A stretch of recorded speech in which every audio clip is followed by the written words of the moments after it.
everybody, welcome back to another review, and this time we are on to the Transformers, the Idw Collection Vol.2. So this particular hardcover collects Stormbringer, Escalation, and then another set of spotlights that include the Optimus Prime one and the Ultra Magnus one. And just like the first volume, I'll break this up into several reviews, and this time we are talking about Stormbringer, which is the next 4 issues that were published after Infiltration. Now, apparently, from what I understand of the single issues for this run, they would have, like, a double numbering system, where you'd have, like, every one of the arcs were their own mini-series. So you had, like, Transformers Infiltration, Transformers Stormbringer, Transformers Escalation, Transformers Devastation, but then on each one of those mini-series, there would be, like, a number that continues the reading. So Stormbringers 1 through 4 were also numbered Transformers 7 through 10. Which is weird and interesting, and apparently that just makes this reading order more confusing than it probably should be. Again, which is why I'm just going through these hardcover collections, because it just makes things more simple. So Stormbringer is the 4 issues that came after Infiltration, and Infiltration got pretty heavily criticized for its massive use of human characters. A lot of people didn't like the fact that it was just so human-driven. Despite the fact that that book slowly became more Transformers-driven, and it was very much about, like, uncovering them. And so Stormbringer is the story that takes place during Infiltration. And basically what we have here is we find out what Megatron's doing before we see him at the end of Stormbringer, or before the end of Infiltration. We see what Optimus Prime is doing, during those brief cameos, we see him in Infiltration, and most of the book takes place in space with the Autobots on Cybertron. Now, in this continuity, Cybertron's basically dead, which is a thing we do in Transformers comics a lot, but I'm more okay with it here. So, in this continuity, the planet Cybertron's dead. Basically, what happened is, because of the war, energon supplies were dwindling, the infrastructure of the planet just crumbled, and then the planet itself was not able to sustain life, and it's become more susceptible to, like, meteor attacks now, and the atmosphere is inhospitable. It's basically just a dead world. And what we have here is like a routine check from one of the Autobot ships that discovers a signal on Cybertron. And so that particular crew is led by Jetfire. And Jetfire is one of my favorite Transformers. I love Jetfire. I love seeing him here, and I love his design in this. I really want a Jetfire figure with this design now.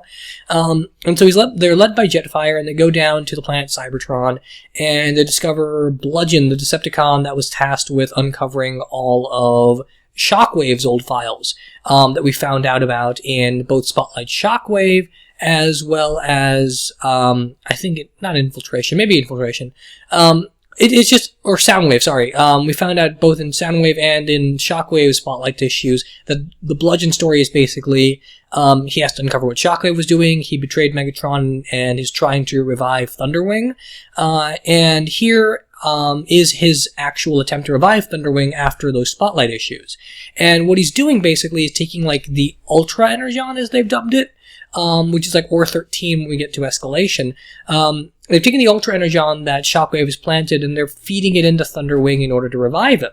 And before the Transformers went off to different worlds, Thunderwing was activated on Cybertron, and we see some flashbacks from Optimus Prime's perspective about what Thunderwing did.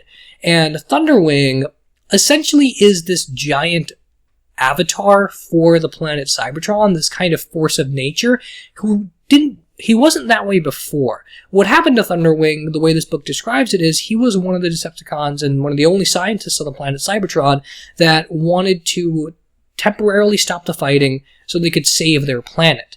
And he was there giving everyone warnings, kind of Jor-El-esque from Superman, about the fact that the planet's going to destroy its ability to sustain life, that we're not going to be able to stay here anymore, all we can do now is weather the storm, and no one would listen to him.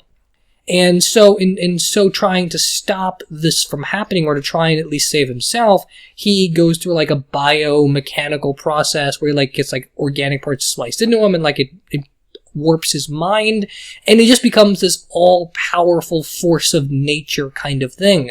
And when Thunderwing was activated on Cybertron, it took the entire armies of both the Autobots and the Decepticons to bring him down. And there's like a really good flashback here where Megatron is trying to wake Optimus Prime up after being knocked out by Thunderwing. And they do feel like old war buddies calling a truce to stop this guy. And now that Bludgeon's trying to activate him again, he's using this new technology that he's going to try and control Thunderwing, not necessarily be 100% in charge of him, but kind of like Incredible Hulk Third Act-esque, aiming him in a direction. And so doing, he's messing up some of the infiltration missions of the old Decepticons, and Megatron's given the order that if you can't stop Thunderwing, just blow up Cybertron. And so Optimus, while infiltration's going on Earth, is taking his group of Autobots to the planet Cybertron to both rescue Jetfire and to stop Thunderwing. And that's essentially the story. It's really, really good. Stormbringer is probably what I always want in a Transformers comic, or in a Transformers story in general.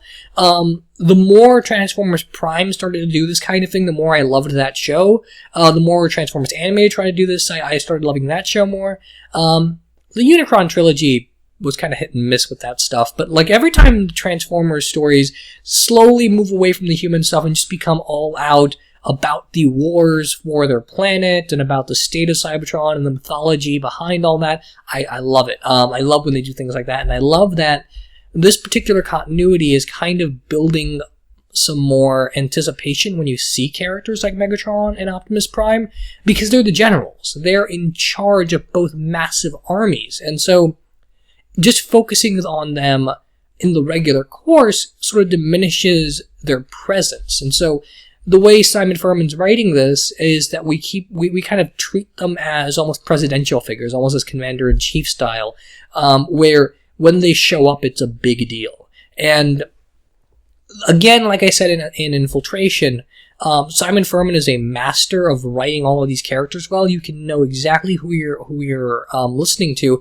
just by the way they construct their sentences, their word choice and such.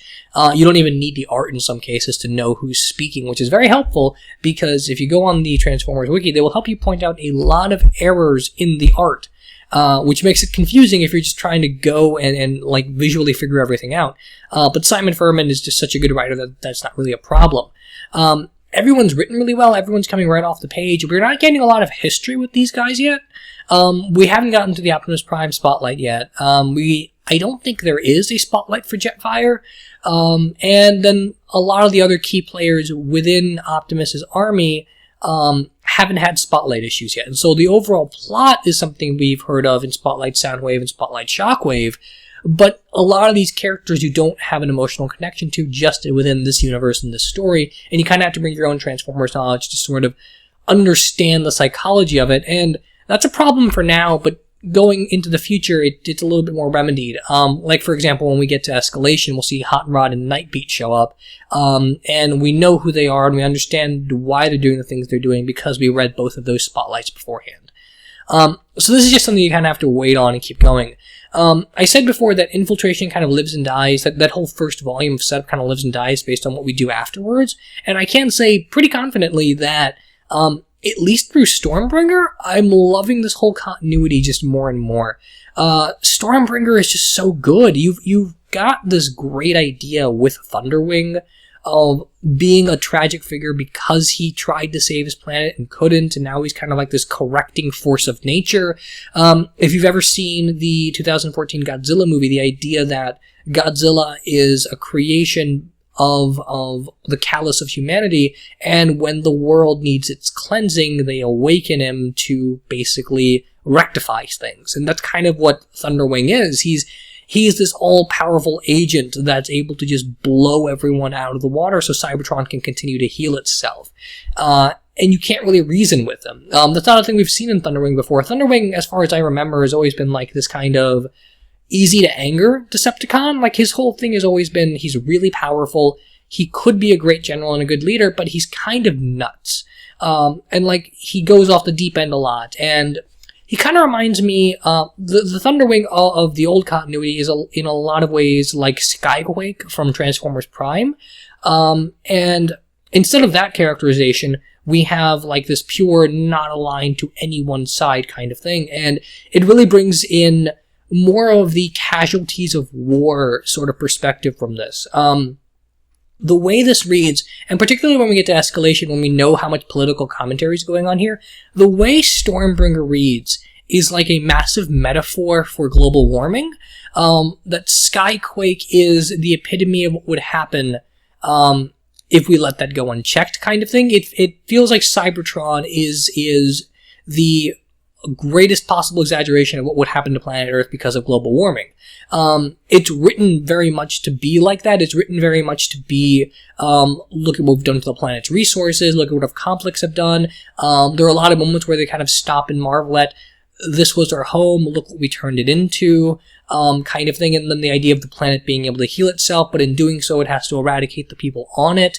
The temperatures are getting so hot that the Transformers aren't able to properly stay on the planet without more shielding. It's a very clear parallel, and I really like that. And Thunderwing as that sort of correcting agent, as sort of this ultimate spokesperson for the planet Cybertron, and even him being controlled by Bludgeon, not even being able to rest perfectly, is very characteristic of what the war has done to Transformer society. I really, really like this.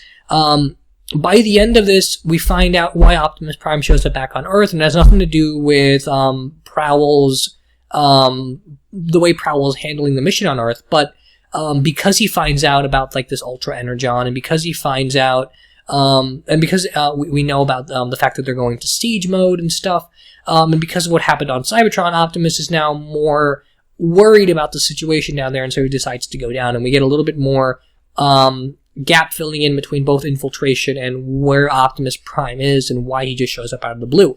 The thing they don't explain, though, and I was kind of hoping they would in Escalation, but they don't bring it up in Escalation either.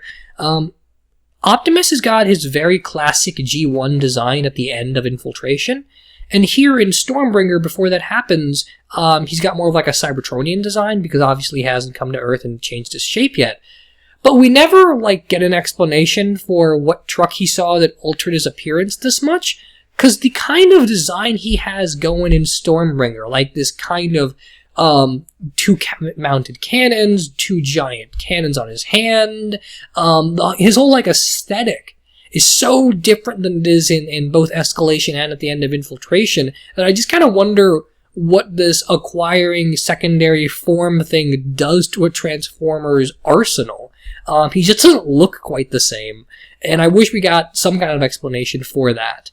Other than that, though, Stormbringer is fantastic. I really, really love it. I love Simon Furman's voice for all these characters. He's basically the master of these comics, and it's really good at making you excited for the next issue. It feels so much more like this is a very coherent, ongoing story, and it's something that you have to invest lots of time in. And despite the fact that these issues only take a few minutes to read a piece, it really does feel like you're getting a crash course in what the war for Cybertron is like. I really, really enjoyed this. I think Stormbringer might be my favorite arc so far. Let me know what everyone thinks in the comments, whether you agree or disagree with anything I said, and I'll be back next time, particularly with Transformers, and we'll talk about Escalation. So thanks everybody for watching, and I'll see you next time.